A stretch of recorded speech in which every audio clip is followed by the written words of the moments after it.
എറണാകുളം ചൂർണിക്കരയിലെ സർക്കാർ ഭൂമിയിലെ കയ്യേറ്റം ഒഴിപ്പിക്കുന്നതിൽ അനാസ്ഥ തുടർന്ന് റവന്യൂ അധികൃതരും പഞ്ചായത്തും.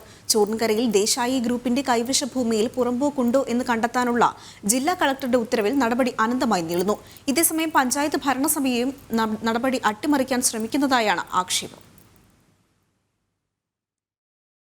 എറണാകുളം ചൂർണിക്കര പഞ്ചായത്തിൽ 600-ലധികം ഭൂരഹിത ഭവനരഹിത കുടുംബങ്ങളാണുള്ളത്. ഇവർക്ക് പാർപ്പിട ഒരുക്കുന്നതിന് ഭൂമിയില്ലെന്നതാണ് വർഷങ്ങളായി പഞ്ചായത്ത് പറയുന്ന തടസ്സവാദം. ഈ സാഹചര്യത്തിൽ Choornikkara panchayat life mission action council നൽകിയ പരാതിയുടെ അടിസ്ഥാനത്തിലാണ് ദേശായി ഗ്രൂപ്പിന്റേതായുള്ള ഭൂമിയിൽ കയ്യേറ്റമുണ്ടോ എന്ന് കണ്ടെത്താൻ ജില്ലാ കളക്ടർ ഉത്തരവിട്ടത്.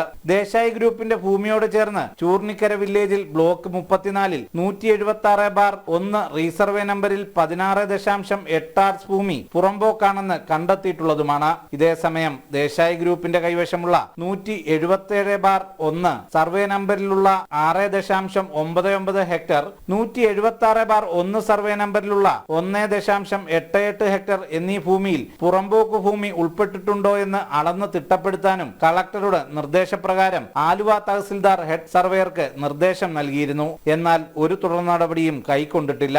ധാരാളം പുറമ്പോക്ക്, പുഴാപ്പുറമ്പോക്ക്, മിച്ചഭൂമികൾ സർവേ നടത്തുകയാണെങ്കിൽ കണ്ടെത്താനുള്ള സാധ്യതകൾ റവന്യൂ അധികാരികൾ തന്നെ ഞങ്ങളോട് ചൂണ്ടിക്കാണിച്ചതിൻ്റെ അടിസ്ഥാനത്തിൽ ഞങ്ങളൊരു പെറ്റീഷൻ നൽകുകയുണ്ടായി. അതിൻ്റെ അടിസ്ഥാനത്തിൽ ആലുവ തഹസിൽദാർ ഭൂരേഖ ഇതിൽ ഇടപെട്ട് സർവേയർമാരുടെ ഒരു ടീമിനെ കൊണ്ട് ഈ ദേശായി ഹോംസിൻ്റെ കൈവശ ഭൂമികളിൽ എത്രത്തോളം പുറമ്പോക്ക്, മിച്ചഭൂമി, അതുപോലെ പുഴാപ്പുറമ്പോക്ക് ഉണ്ടെന്നുള്ള സാധ്യതകൾ കണ്ടെത്തി വേർതിരിച്ചെടുക്കുകയാണെങ്കിൽ നൂറുകണക്കിന് പേർക്ക് ഈ പാവങ്ങൾക്ക് വീട് ലഭ്യമാക്കാനുള്ള ഒരു സാഹചര്യമാണ് ഉണ്ടാവുക. ഇതേസമയം കയ്യേറ്റമുണ്ടോ എന്ന സംശയം പഞ്ചായത്ത് അധികൃതരെ നാട്ടുകാർ അറിയിച്ചിട്ടും പഞ്ചായത്ത് പുറമ്പോക്ക് കണ്ടെത്താനുള്ള ഒരു നടപടിയും സ്വീകരിക്കാതെ ഭൂമാഫിയകളെ സഹായിക്കുകയാണെന്ന ആക്ഷേപവും ഉയരുന്നുണ്ട്. പഞ്ചായത്ത് ഇതിന് കൊണ്ട് ഉദ്ദേശിക്കുന്നത് ദേശായി ഹോംസിന്റെ മുഴുവൻ അളക്കുന്നുള്ള ഒരു കത്ത് കൊടുക്കാൻ പോലും പഞ്ചായത്ത് തയ്യാറാവുന്നില്ല.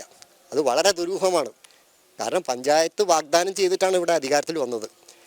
ഇവിടെ പാവങ്ങൾക്ക് പുറമ്പോക്കുകൾ കണ്ടെത്തി ഭൂമി കൊടുക്കുമെന്ന് തെരഞ്ഞെടുപ്പ് മാനിഫെസ്റ്റോയിൽ വാഗ്ദാനം ചെയ്തിട്ടാണ് രണ്ട് മുന്നണികളും ഇവിടെ പഞ്ചായത്ത് ഇലക്ഷന് വന്നത്. റിയൽ എസ്റ്റേറ്റ് ലോബികൾക്ക് നിയമങ്ങൾ മറികടന്ന് നിർമ്മാണാനുമതി നൽകുന്ന ഭരണകർത്താക്കൾ കിടപ്പാടമില്ലാതെ കഷ്ടപ്പെടുന്ന നിർധന കുടുംബങ്ങളെ തീർത്തും അവഗണിക്കുന്ന കാഴ്ചയാണ് ചൂർണിക്കരയിൽ കാണാനാകുന്നത്.